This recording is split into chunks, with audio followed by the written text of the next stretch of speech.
ইতিহাস ঐতিহ্যের শহর ময়মনসিংহের প্রাণকেন্দ্রে দাঁড়িয়ে আছে এক অনবদ্য নির্মাণ ময়মনসিংহ বড় মসজিদ।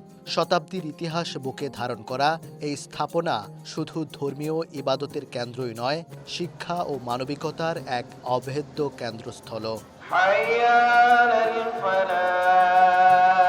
মসজিদটির ইতিহাস অস্পষ্ট হলেও 1850-এর দশকে নির্মিত বলে বিভিন্ন স্থানে উল্লেখ আছে। ব্রহ্মপুত্র নদ তীরবর্তী কোতোয়ালি মডেল থানার পাশে চকবাজারে গণ্যমান্য মুসলমানরা নামাজ আদায়ের জন্য টিনের ছাপরা দিয়ে একটি মসজিদ নির্মাণ করেন।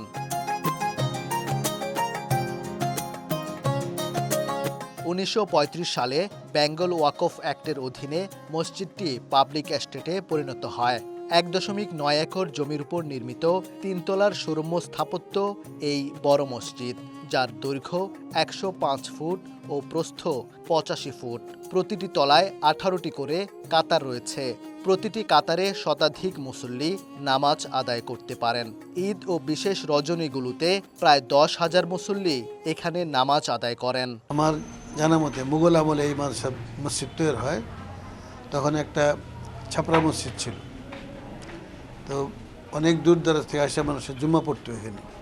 যারা এখানে ইমামতি করছে আমার জানা মতে প্রত্যেকে খুব আল্লাহওয়ালা লোক ছিল। আমার আগে যিনি ইমামতি করছেন হযরত মাওলানা ফয়জুর রহমান রহমতুল্লাহ আলাই, উনিও হযরত থানভী রহমতুল্লাহের ছাত্র এবং ওনার এক খলিফা উনি খুব আল্লাহওয়ালা মানুষ ছিলেন। দেখতে শুনতে ওইরকম চেহারার লোক আর দেখা যায় না, এত সুন্দর লম্বা বডি, সুন্দর চেহারা। ওই সিলসিলাই এখনও বড় হুজুরের ভক্তবৃন্দ, মহব্বতের লোক, তারা এখনও এই মসজিদে আসে, দূর দরাজ থেকে আসে। মসজিদটির প্রতিষ্ঠাকাল থেকে 1940 সাল পর্যন্ত মিশরের প্রখ্যাত কারি ও মাওলানা আব্দুল আওয়াল রহমাতুল্লাহ আলাইহি ইমামের দায়িত্ব পালন করেন। 1941 থেকে 1997 সাল পর্যন্ত ইমাম ও খতিবের দায়িত্ব পালন করেন মাওলানা ফয়জুর রহমান। 1997 সাল থেকে এখন পর্যন্ত ইমাম ও খতিবের দায়িত্বে আছেন শায়খ আব্দুল হক। 15 বছর পর 2005 সালে এখানে একটা বড় মাদ্রাসার আলহামদুলিল্লাহ ভিত্তিপ্রস্তর করা হয়েছে। প্রথম দাওরা হাদিস খোলা হয়েছে, পরে আস্তে আস্তে 4 বছরের মধ্যে সব ক্লাস খুলেও দেওয়া হয়েছে। এটা বাংলাদেশের মধ্যে এখন সবচেয়ে সেরা মাদ্রাসা। সারা বাংলাদেশেও যারা অনেক পুরাতন মাদ্রাসা, এই মাদ্রাসায় কোনো জুরি নেই। আমাদের মাদ্রাসায় প্রায় 1,500 ছাত্র পড়াশোনা করে। বছরে একবার এই রমজান মাসে এখানে একটা মুআল্লিম প্রশিক্ষণ হয়, যারা শিশু ছাত্রদের নুরানি পড়াইতে পারে সহজে এবং অল্প সময়ে। এরকম একটা প্রশিক্ষণ হয় এবং প্রতিদিন রমজানের প্রতিদিন জোহরের পরে 1 ঘন্টা করে যে কোনো পেশার লোক, যে কোনো বয়সের লোক, তাদেরকে কোরআন শরীফ পড়ানোর শিক্ষা দেওয়া হয়। রমজানের 5 দিন আগের থেকে রমজানের 20 তারিখ পর্যন্ত শিক্ষা দেওয়া হয়। 1932 সালে মসজিদ প্রাঙ্গণে হাফেজিয়া মাদ্রাসা প্রতিষ্ঠিত হয়। 2005 সালে কওমি মাদ্রাসার সর্বোচ্চ ক্লাস দাওরায়ে হাদিস খোলা হয়েছে। এই মাদ্রাসায় অন্যান্য ধর্মগ্রন্থের শিক্ষাও দেয়া হয়। মসজিদে ঢোকার জন্য রয়েছে 3টি ফটক। ঐতিহ্য ও আধুনিকতার সমন্বয়ে অপূর্ব অলঙ্করণে সুশোভিত মসজিদের 125 ফুট উঁচু 2টি মিনার ও একটি কেন্দ্রীয় সুবৃহৎ গম্বুজে ব্যবহৃত হয়েছে চীনামাটির তৈজসপত্রের টুকরো দিয়ে তৈরি নান্দনিক নকশাকৃত আস্তরণ।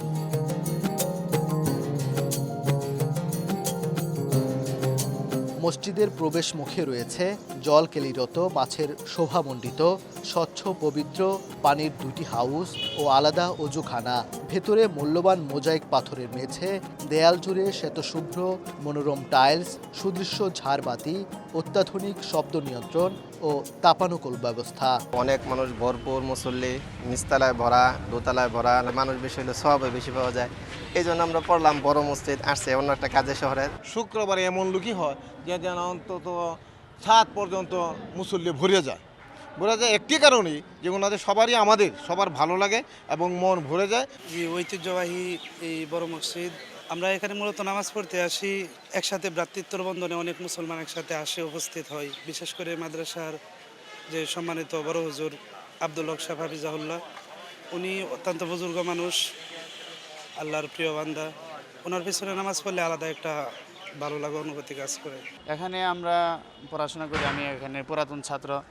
এখানে আমরা কোনোদিন নিচতলায় নামাজ পড়তে পারি না দিনের বেলা, ফজরের নামাজ ব্যতীত আর কি। কারণ এখানে বাহিরে যে মুসল্লি আসে, বাহিরের মুসল্লিদের পুরা নিচতলা ভরে যায়, দ্বিতীয় তলায় অনেকটা হয়। তারপর আমরা আমাদের মাদ্রাসার ছাত্ররা এক একজনের কামরায় নামাজ পড়ে, কেউ মাদ্রাসায় মসজিদের 3 তলায় নামাজ পড়ে। হজরত মৌলানা ফয়জুর রহমান রহমতুল্লাহ আলাই উনি অত্যন্ত উচ্চাঙ্গের আলেম ছিলেন, বাংলাদেশের শীর্ষ কয়েকজন আলেম ছিলেন, ওনাদের মধ্যে উনিও একজন ছিলেন। ওনার পিছনে আমরা নামাজ পড়তাম। উনি অত্যন্ত যোগ্য লোক ছিলেন এবং প্রতিষ্ঠানটাকে ধীরে ধীরে মানুষের মধ্যে একটা, বিশেষ করে মানুষ সদর বললে চলবে না, এটা গ্রেটার মানুষের মধ্যে আপনার সর্বোচ্চ স্থানে নিয়ে গেছে। ইতিহাস, ঐতিহ্য আর বিশ্বাসের বন্ধনে আবদ্ধ ময়মনসিংহ বড় মসজিদ। সময় বদলেছে শহর, কিন্তু আধ্যাত্মিকতার এই আলোকবর্তিকা আজও অটুট, অনর। ওবায়দুল হক, সময় সংবাদ, ময়মনসিংহ। মা, পিম্পল 5 দিনেই চলে যাবে। যাবে না মা। যাক, নিমের 5 অংশের পাওয়ারে 5 দিনেই দূর হবে পিম্পল। হিমালয়া পিউরিফাইং নিম ফেস ওয়াশ।